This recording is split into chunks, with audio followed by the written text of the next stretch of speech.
सुजितराव ही तुटते आणि माझं आपण सोबतच लग्न होणार. ही काळ्या दगडावरची रेघ.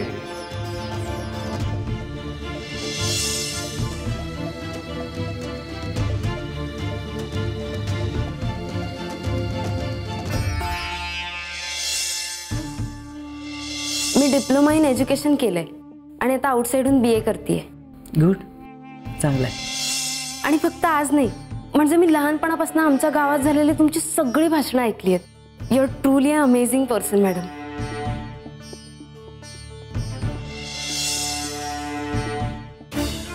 जे हवं ते मिळव. मी खरंच खूप भाग्यशाली आहे मॅडम की आज मला तुम्हाला प्रत्यक्ष भेटता आलं. तुमच्या बाई माझं डोकं ठेवता आलं. हे सुजितराव आहेत आणि या प्रकारामुळे ते कायमचे आपल्यापासून तुटण्याची शक्यता आहे. तुटतील म्हणून एवढी मोठी तडजोड करावी लागणार आहे. नाही साहेब, सुजित तुमचाच मुलगा आहे ना. सुजित या घरात नाहीये, पण कदाचित हीच मुलगी जी त्याला परत द्यावी.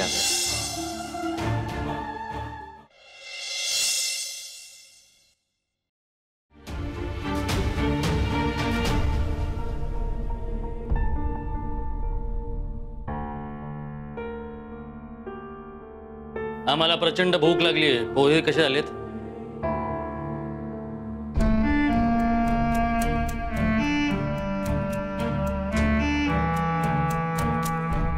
वेलकम दादासाहेब. आज तुम्ही सगळ्यांसोबत नाश्ता करायला आलात. तुमचं उपोषण मागे घेतलं. खूप आनंद वाटला. हो का? हो, अगदी मनापासून. आणि दादासाहेब, काल तुम्ही सुजितसाठी आईसाहेबांसमोर जो स्टँड घेतला त्याबद्दल खरंच खूप थँक्यू. म्हणजे शेवटी तुम्ही सिद्ध केलं, रक्तच रक्तासाठी धावून येतं. प्लीज बसा.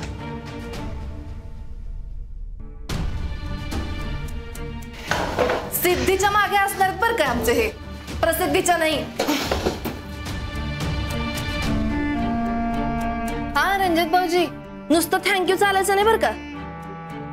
इथून पुढे लक्षात ठेवायचं, तुमच्या धाकट्या भावाची काळजी करणारं, या घराची काळजी करणारं अजून एक कोणीतरी आहे. फक्त तुम्ही एकटे नाही आहात. अरे काय चाललंय काय तुमचं? हा नाही म्हणजे सिद्धी काय प्रसिद्धी काय आणि स्टँड वगैरे काय बोलताय? दादासाहेबांनी असा काय तीर मारलाय काय रे? अगं बेबी मावशी, दादासाहेबांनी सुजितवर आनंद उपकार केलेत. आज सुजित बघ कसा धावत पळत घरी येतो.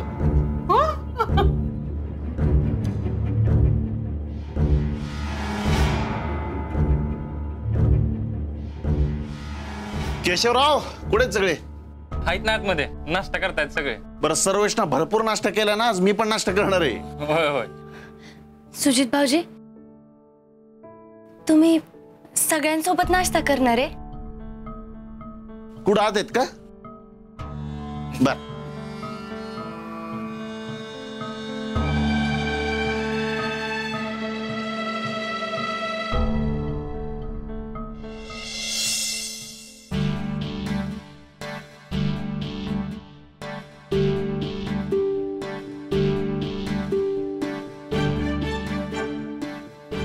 यावं का?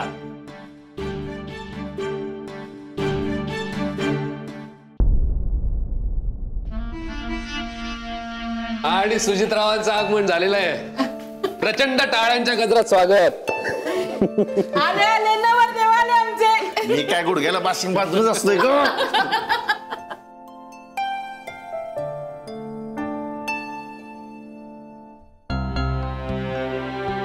दादासाहेब,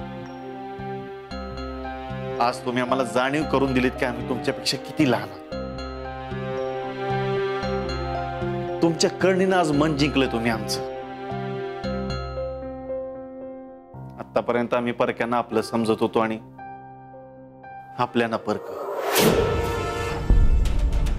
पण आज कळत खरे आपले कोण आहेत आणि खरे परके कोण.